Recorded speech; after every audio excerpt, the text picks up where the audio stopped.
ये तो तय है, माननीय नीतीश कुमार को पीएम मटेरियल घोषित करने के बाद भी भाजपा के लोग इसको स्वीकार नहीं करेंगे। ये सच है कि नीतीश कुमार ने बिहार का विकास किया। तो माननीय रामविलास के चेहरे को देखते हुए लोजपा के लोग जो है अभी जो है चिराग पासवान के साथ हैं, इसमें कोई दो राय दो मत नहीं है। यही जनता ने आपको जो है हर हर मोदी घर घर मोदी का नारा दिया। आप आज की डेट में जाइए, हर हर मोदी तो आप कह सकते हैं, लेकिन घर घर मोदी नहीं है। और तेजस्वी इस भ्रम में है कि मैं तेजस्वी को मुख्यमंत्री बिहार का बना के छोड़ूंगा, जनता बनाएगी। जगदानंद सिंह के कहने से न कोई समाज जाता है और न कोई समाज आएगा। नमस्कार, बक्सर खबर में आपका स्वागत है। और आज हमारे साथ बातचीत करने के लिए सुहेलदेव भारतीय समाज पार्टी यानी कि सुभाषपा के बिहार प्रदेश के प्रभारी एसके सैनी साहब हैं और हम इनसे बातचीत करेंगे, कई मुद्दों पर समझेंगे, क्योंकि आपको पता है कि इन दिनों बिहार की सियासत में भी काफ़ी गर्माहट है। मामले कई हैं। एक तो नीतीश कुमार को पीएम मटेरियल बताने को लेकर के भी तमाम तरह के राजनीतिक बयान आ रहे हैं। उसके अलावा यूपी में भी चुनाव होना है, हालांकि उसमें वक्त है, लेकिन सियासत में उसकी सरगर्मी ज़रूर देखी जा रही है। इन तमाम मुद्दों पर हम बातचीत करेंगे। आपको बता दें कि डॉक्टर एसके सैनी साहब का राजनीतिक काफ़ी पुराना लंबा पारी रहा है और इन्हें अनुभव भी काफ़ी है। हालांकि अब इनसे तमाम उन चीज़ों पर हम चर्चा करेंगे और समझने की कोशिश करेंगे। सबसे पहले तो सर स्वागत है आपका बक्सर खबर में। जी, आप लोगों को भी धन्यवाद। सर, आजकल जो बिहार में सियासत जो चल रही है, चाहे वो नीतीश कुमार को पीएम मटेरियल को लेकर के हो, चाहे जो तमाम चीज़ें हैं, आपको क्या लगता है कि एक बार फिर से ये मुद्दा क्यों सामने आ गया, नीतीश कुमार को पीएम मटेरियल बताया जा रहा है? देखिए, सबकी अपनी अपनी सोच है। बिहार की जनता में कई बार मुख्यमंत्री की कुर्सी पर पहुंचने के बाद जो है माननीय नीतीश कुमार और माननीय नीतीश कुमार के लोग जो है, इनकी कार्यकुशलता, इनकी क्षमता, इनके नेतृत्व करने की जो क्षमता इनकी रही अपने पार्टी या बिहार की के विकास के मुद्दों पर बात, तो निश्चित रूप से जो है ये काबिले तारीफ़ है। इसमें कोई कहा नहीं जा सकता, कुछ भी नहीं कहा जा सकता है, टिप्पणी नहीं की जा सकती है। कहने का मतलब ये है। रही बात बिहार में इन दोनों पार्टियों का या सारी पार्टियां जो है माननीय नीतीश कुमार को पीएम मटेरियल घोषित करने की बात जो कर रही हैं, जिस दल के मुखिया हैं माननीय नीतीश कुमार, उस दल के लोग तो कहेंगे, लेकिन गाहे बगाहे सुदूर इलाके में भी जा कर के देखने के बाद जो नीतीश कुमार ने, ये सच है कि नीतीश कुमार ने बिहार का विकास किया। 90 के दशक के बाद जब माननीय मुख्यमंत्री नीतीश कुमार आए तो स्थिति बड़ी गंभीर थी, फिर भी समय ने भी उनका साथ दिया और निश्चित रूप से अपने टेक्निकल तरीक़ों का इख्तियार करके माननीय नीतीश कुमार ने बिहार के विकास का एक ऐसी लकीर खींचा जिसको मिटाना मुश्किल है। तो जाहिर सी बात है कि बिहार की जनता और उनकी पार्टी के लोग स्पेशली तौर पर पीएम मटेरियल घोषित करने की, घोषणा करने की कोशिश करेंगे, क्योंकि एक चीज़ माननीय नीतीश कुमार में है कि निश्चित रूप से वो सबको साथ लेकर के चलते हैं। और स्पेशली तौर पर भारतीय संविधान की अगर मैं बात कहूँ तो संवैधानिक तरीके से संविधान का सम्मान रखते हुए सर्व समाज का विकास कैसे हो, इस पर माननीय नीतीश कुमार हमेशा सोचते रहते हैं। देखिए सैनी साहब, आपको पता है कि जब ये, और हमें क्या, ये सबको पता है कि जब मुख्यमंत्री नीतीश कुमार बने थे, जब पहली बार उनकी सरकार बनी थी, बिहार में उनकी सत्ता में जब वो आए थे तो बिहार का काफ़ी विकास हुआ। उसके बाद आप देखते होंगे कि लगातार, अब तो जो फिलहाल है बिहार में बीजेपी के साथ उनका गठबंधन है, लेकिन हमेशा विपक्ष का ये आरोप भी रहता है कि जो विकास होना चाहिए वो विकास अब क्यों नहीं हो पा रहा है, वो रफ्तार क्यों नहीं है जो पहले थी, जबकि यहाँ बीजेपी के साथ गठबंधन में है नीतीश कुमार। ये तो सही बात है। कहीं कहीं माननीय नीतीश कुमार की कार्य क्षमता और जो कार्य करने की जो शैली है, लोगों को जो है थोड़ा सा दिक्कतें होती है कि वो नेता आगे न बढ़ जाए, और ईर्ष्यालु तरह की जो राजनीति करने वाले लोग हैं ये इस तरह की बात को सोचते हैं और करते हैं सामाजिक तौर पर। दूसरी चीज़, माननीय नीतीश कुमार के दल में मैं नहीं हूँ, लेकिन इतना एक बात तो तय है निश्चित रूप से कि जिसने बिहार के विकास में अपनी टोटल एनर्जी लगा दी, अगर देश की सल्तनत माननीय नीतीश कुमार के हाथ में जाती है तो निश्चित रूप से कुछ न कुछ जो है देश का भी कल्याण होगा। लेकिन ये कैसे होगा? सहयोगी पार्टी जो बीजेपी की सरकार है केंद्र में, वो तो कह रही है कि वहाँ वैकेंसी नहीं है। देखिए, अलायंस में है माननीय नीतीश कुमार। माननीय नीतीश कुमार ने परमानेंट शादी नहीं की है, और अलायंस के मुद्दों पर ये देश न किसी की जागीर है और न सामाजिक तौर पे देखा जाए तो राजनीति किसी के बाप की जागीर नहीं है।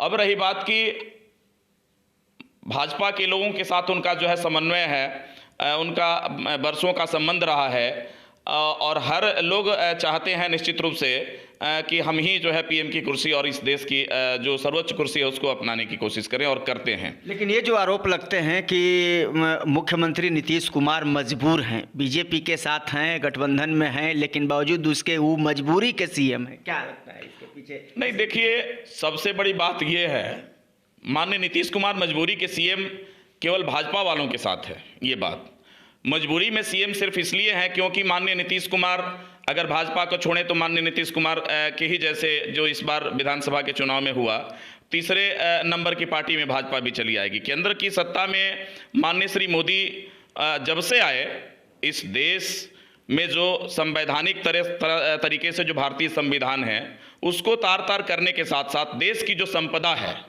जो जिस पर सबका अधिकार है, सामाजिक तौर पर देखा जाए संवैधानिक तरीके से सबका अधिकार है, लेकिन माननीय श्री क्या कहते हैं नरेंद्र मोदी जी, वो सिर्फ अपने मन की बात करते हैं, दूसरे के मन की बात नहीं सुनते हैं। और उनके लोग स्पेशली तौर पर निश्चित रूप से भाजपा और क्या कहते हैं माननीय नीतीश कुमार की पार्टी जेडीयू का अलायंस है, तो कभी नहीं चाहेंगे। मजबूरी में सिर्फ इसलिए सीएम बनाने की कोशिश की गई और बनाया गया क्योंकि आगे माननीय नीतीश कुमार को अगर कहीं अपने मुट्ठी से निकाल दिया जाएगा तो निश्चित रूप से केंद्र की किसकी मजबूरी? आप कह रहे हैं बीजेपी की मजबूरी? देखिए, बीजेपी की मजबूरी तो निश्चित रूप से झलकता है, पूरा देश देख रहा है। माननीय नीतीश कुमार अगर हाथ से निकल जाते हैं तो कहीं केंद्र की सत्ता को हथियाने के चक्कर में माननीय नीतीश कुमार लग जाएंगे, और माननीय नीतीश कुमार अगर बिहार में अलायंस भाजपा के साथ छूट जाए तो निश्चित रूप से इस बात को जान लें कि भाजपा की सरकार केंद्र में कभी नहीं बनने जा रही है। कहीं ना अब आपको पता है कि आशीर्वाद यात्रा को लेकर चिराग पासवान जो लोजपा का राष्ट्रीय अध्यक्ष हैं वो बक्सर पहुंच रहे हैं। आपको क्या लगता है कि इसका कितना फायदा होगा? माननीय रामविलास पासवान के बेटे के साथ जो है जनता है आशीर्वाद यात्रा पर निकले हैं, वो अपनी पार्टी के कारवा को आगे बढ़ाना चाहते हैं। और आने वाले समय में आज ही मैं भविष्यवाणी कर दूं पत्रकार साहब आप लोगों को कि राजद के साथ हो सकता है अलायंस हो लोक जनशक्ति पार्टी, कहने का मतलब चिराग पासवान जी के साथ, तो निश्चित रूप से बिहार में सरकार भी बन सकती है। लेकिन माननीय नीतीश कुमार जी अगर एक अच्छे सोच के नेता हैं, सबको लेकर के चलते हैं, तो इस देश को बचाना है। मैं इतना जरूर कहूँगा, नीतीश कुमार जी एक सुलझे हुए व्यक्ति हैं। देश में कहाँ क्या हो रहा है और देश बचना चाहिए। आपने कहा कि देश को बचाना है, तो खतरा किससे है देश को? आपने देखा कि देश जिस जगह से चला है, जब से आज़ादी हुई मिली लोगों को, देश को खतरा जो है आप देख रहे हैं कि भारत की टोटल व्यवस्थाएं प्राइवेटाइजेशन की तरफ जा रही है और देश जो है आगे आने वाले समय में जो है महंगाई की मार से पूरी तरह से यहाँ की जनता जो है जूझ रही है। आपका इशारा बीजेपी सरकार पर है। आप खुद समझ सकते हैं, इसमें बताने की जरूरत नहीं मेरे ख्याल से। आपने देखा कि क्या कहते हैं पेट्रोल और डीजल का स्थिति जो है क्या रही है देश में। लोग इतना तक आप देखिए ना उठा करके, जो खाने वाला ऑयल है, तेल है जो है, अभी उसकी स्थिति किचन में महिलाओं से जाके पूछा। बिल्कुल सनी जी, देखिए आपको यहाँ रोकेंगे, सही बात है कि बेरोजगारी पर, महंगाई पर तमाम अब जो चर्चाएं होनी चाहिए वो नहीं हो रही हैं। आम लोग भी ये कह रहे हैं कि बेरोजगारी पे चर्चा होनी चाहिए, महंगाई पे चर्चा होनी चाहिए, इसका कोई निराकरण निकलना चाहिए, लेकिन इस पर कहीं ना कहीं कोई बात ही नहीं हो पा रही है। इस पर कोई सुन भी नहीं रहा है। इन मुद्दों पर कहीं कोई चर्चा, विचार विमर्श कुछ नहीं हो रहा है। देखिए, सच बात तो ये है, देश में नौजवानों को रोजगार चाहिए, भूखों को रोटी चाहिए, और देश की जो व्यवस्था अभी जो चरमराई हुई है, आपने इससे पहले मेरे मुंह से सुना कि जीडीपी की स्थिति क्या है, देश कहाँ था और आज के डेट में देश दिवालियापन है। आप उत्तर प्रदेश में जाकर के देखिए, केवल जोगी की बात मैं अगर करूं तो केवल शहरों का नाम और जगह का नाम एक चीज़ आप बताइए, शहरों के नाम बदल देने से गरीबों के पेट में अन्न जाता है क्या? बेरोजगारों को नौकरी मिल जाती है क्या? लोग भूखे जो मर रहे हैं, जो दिन रात आसमान के नीचे सो रहे हैं, उन लोगों को जो हासियाना मिल जाता है क्या? इससे देश का, आप देश ही का नाम बदल दीजिए। आप तो अभी तो आप शहरों का नाम बदल रहे हैं, स्टेशनों का नाम बदल रहे हैं, आप हो सकता है कि इस भारत को अमेरिका के हाथों गिरवी रख करके और कुछ और इसका नाम रख दे, तो देश को किससे खतरा है, इस बात का जवाब आपको शायद मिल गया होगा। नहीं, तो सवाल ये भी है कि जब आपने कहा कि देश को खतरा है, आप ये भी समझ रहे हैं देश को किससे खतरा है। आप बिहार में भी हैं, यूपी में भी हैं, आप कैसे देश को बचाएंगे? आपकी पार्टी क्या करेगी? देखिए, मेरी पार्टी का मैं अभी सुभाषपा का, मैं बिहार का प्रभारी हूँ स्पेशल। मेरी पार्टी का मुद्दा है अति पिछड़े तथा गरीबों को, जो निरीह हैं उनके साथ दुर्व्यवहार मत करो, रोजगारों को रोजगार दो और शिक्षा के स्तर को जितना हो सके आप आगे बढ़ाओ। निश्चित रूप से जो है विकास हो जाएगा, संभव है। और आपने देखा कि अटल बिहारी वाजपेयी ने भी कहा कि सबसे पहले देश है, देश में रहने वाले लोग हैं, तरह तरह की व्यवस्थाएं, उसको सुदृढ़ीकरण के लिए आप जो है देश को बेचिए नहीं। एक चीज़ को पाने के लिए आप पाते हैं कि नहीं वो अलग विषय है। हाँ, एक चीज़ तो जरूर है, आप अपने कार्यालय को, आप अपने जो है कुछ मुद्दे हैं जो आरएसएस के, उसको मजबूत करने में लगे हुए हैं, लेकिन देश की व्यवस्था और रोजगार के मुद्दों पर आपकी बात जो है कभी नहीं होती है। आप देख रहे हैं देश में महंगाई चरम पर है, घर घर में जाके सर्वे करा करके देखिए, महिलाएं जो है गाली देने पर उतारू। यही जनता ने आपको जो है हर हर मोदी, घर घर मोदी का नारा दिया। आप आज के डेट में जाइए, हर हर मोदी तो आप कह सकते हैं, लेकिन घर घर मोदी नहीं है। राज्य के जो अध्यक्ष होते हैं किसी भी पार्टी के, प्रदेश अध्यक्ष, तो उनकी काफ़ी बड़ी जिम्मेवारी होती है पूरे राज्य को समेट करके रखना, और ये जिम्मेवारी आरजेडी में जगदानंद सिंह की है। तो कुछ तो पार्टी ने देखा होगा, तब उनको एक ऐसा अहम पोस्ट दिया है, और उसी पोस्ट पर यानी कि जगदानंद सिंह पर बार बार तेज प्रताप का हमला होना, ये किस तरफ ले जाएगा आरजेडी को? देखिए, राजनीति में तानाशाही की कोई जगह नहीं होती है। पहली बात, जगदानंद सिंह के द्वारा जो तानाशाहियत की जाती है, चाहे वो जनता के बीच की बात हो, जगदानंद सिंह जी का कोई वजूद नहीं है। अगर लालू का बर्दहस्त उनके माथे से हट जाए तो जगदानंद सिंह का कोई राजनीति में वजूद नहीं है। पहली बात, मैं फैक्ट बोलता हूँ, वो सिर्फ यादवों के बीच में रह करके लालू प्रसाद की बात करते हैं, यादव समाज की बात करते हैं, जिसकी वजह से लालू प्रसाद के साथ शुरू से रहे हैं। एक समय था 90 के दशक में कि जनता जो है लालू प्रसाद जी के संघर्षों को का सम्मान किया। उसमें जो है उनके बीच में के बन के जो है जगदानंद सिंह एक कड़ी बन करके रह गए, जिसका प्रतिफल है कि लालू प्रसाद और लालू प्रसाद जी के परिवार के लोग जो है जगदानंद सिंह को नहीं छोड़ना चाहते, क्योंकि वो उनके साथ रह गए। अब रही बात जगदानंद सिंह के वजह से शाहाबाद में या पूरे बिहार के मुद्दों की मैं बात करूं, बिहार के मुद्दे में रविदास परिवार को, SC ST को ले लीजिए या OBC को ले लीजिए, मुसलमान समाज माइनॉरिटी को ले लीजिए, तो एकमात्र राजद के साथ जाने का एकमात्र ही कारण है केवल भाजपा के मुद्दों को और भाजपा को बिहार तथा देश से भगाना। बाकी माननीय जगदानंद सिंह जी का मैं, देखिए, बहुत शुरू से चूंकि नेता रहे हैं, सम्मान करता हूं, मैं उनके साथ भी रहा हूं, लेकिन जगदानंद सिंह का पर्सनल कोई राजनीति में बहुत बड़ी पकड़ नहीं है। और वो अगर इस बात की घोषणा करते हैं कि मैं तेजस्वी को, और तेजस्वी इस भ्रम में है कि मैं तेजस्वी को मुख्यमंत्री बिहार का बना के छोड़ूंगा, जनता बनाएगी। जगदानंद सिंह के कहने से न कोई समाज जाता है और न कोई समाज आएगा, न कोई समाज भागेगा। आप सैनी जी, बिहार में तो चुनाव अभी काफ़ी लंबा समय वक्त है, लेकिन यूपी चुनाव 2022 में होना है विधानसभा का, और उसको लेकर के जो सियासत है वो अब उसमें काफ़ी सरगर्मी देखी जा रही है। जेडीयू ने भी साफ तौर पर कह दिया है कि बीजेपी के साथ हमारा अलायंस हो या ना हो, हम यूपी में चुनाव लड़ेंगे।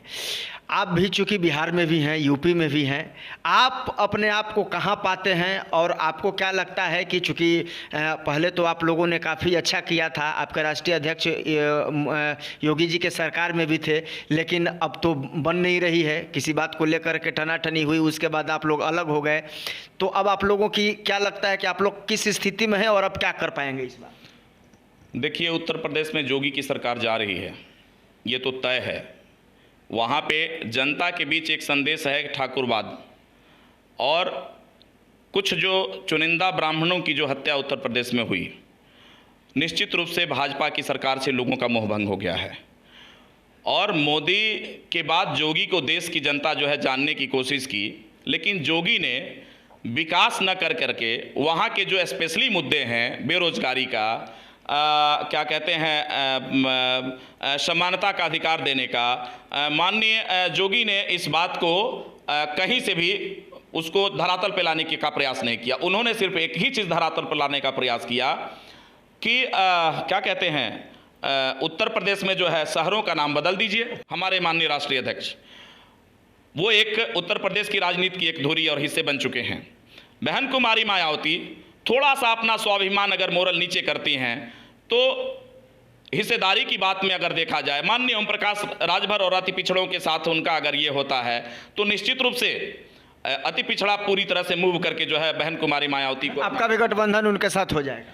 मेरा गठबंधन हो ना, देखिए मैं चाहता हूं, खुद भी मैं चाहता हूं, क्योंकि मैं जिस दल में हूं कोई भी अपने दल की बात ही करता है, तो मैं चाहता हूं निश्चित रूप से कि बहन कुमारी मायावती अगर प्राथमिकता देती हैं मेरे नेता को, या बहन कुमारी मायावती अगर चेतन शक्ति ला करके अगर जनता के बीच में जा करके और इन जो छोटे छोटे दल के जो नेता हैं अगर उनको अपने पास बुलाती हैं तो निश्चित रूप से बड़े पैमाने पर उत्तर प्रदेश में माननीय सतीश मिश्रा के नेतृत्व में बहन कुमारी मायावती पुनः मुख्यमंत्री बनने जा रही हैं। ये तय मान। ठीक है, सब तमाम चीज़ें तो लोग जान रहे हैं। अब आप ये बताइए कि आपकी जो ये पार्टी सुहेलदेव भारतीय समाज पार्टी है और आप इसके बिहार के प्रभारी भी हैं, आपकी तैयारी क्या है कि आप लोग पार्टी को कैसे मजबूत करें, संगठन को कैसे मजबूत करें और कैसे ज़्यादा से ज़्यादा आप लोग अपनी हिस्सेदारी सत्ता और राजनीति में लाएं? देखिए, अभी बिहार में पंचायती चुनाव चल रहा है। मेरी पार्टी के अधिक से अधिक कार्यकर्ता अपने चुनाव क्षेत्र में उतर करके जो है अपनी किस्मत का वो आजमा रहे हैं और पार्टी पूरी तरह से सहयोग कर रही है। अब रही बात उत्तर प्रदेश के मुद्दों पर, उत्तर प्रदेश में देखिए इस देश में बड़ी से बड़ी पार्टियों को अलायंस की ज़रूरत पड़ी है, चाहे वो केंद्र में बैठी हुई श्री मोदी की सरकार हो या बिहार में बैठी हुई, उत्तर प्रदेश में बैठी हुई श्री योगी और नीतीश की सरकार हो, या किसी भी राज्य की मैं बात करूं, बिना अलायंस का कहीं सरकार किसी की पर्सनल अपने दल का नहीं बन सकती। बिल्कुल। तो देखिए, ये थे doctor S K. Saini, Suhail Bharatiya Samaj party यानी सुभाषपा के बिहार के प्रदेश प्रभारी भी हैं। बेबाक बोलने के लिए जाने जाते हैं, काफ़ी लंबा इनका कैरियर रहा है राजनीति में भी। और इनसे हमने इसलिए बात की क्योंकि जो अभी जो हालात हैं, चाहे वो बिहार यूपी चुनाव 2022 को लेकर के हो, चाहे बिहार की सियासत में जो कुछ भी अभी चल रहा है, उन तमाम चीज़ों पर इनसे हमने चर्चा की। काफ़ी बेबाक बोलते हैं। सबसे बड़ी बात यह है कि लगातार जिस तरीके से राजनीतिक हलचल बढ़ती जा रही है, राजनीतिक सरगर्मी बढ़ती जा रही है, उसको लेकर के अभी बिहार की सियासत में ज़रूर उबाल देखा जा रहा है, क्योंकि कई अभी मुद्दे ऐसे हैं जो अभी परवान चल रहे हैं राजनीति में। खैर, इसी तरह से आपको फिर किसी बेबाक बोलने वाले व्यक्ति से आपका सामना कराएंगे, उनसे बातचीत करेंगे और उनसे भी समझने की कोशिश करेंगे कि आखिर स्थिति क्या है। नमस्कार।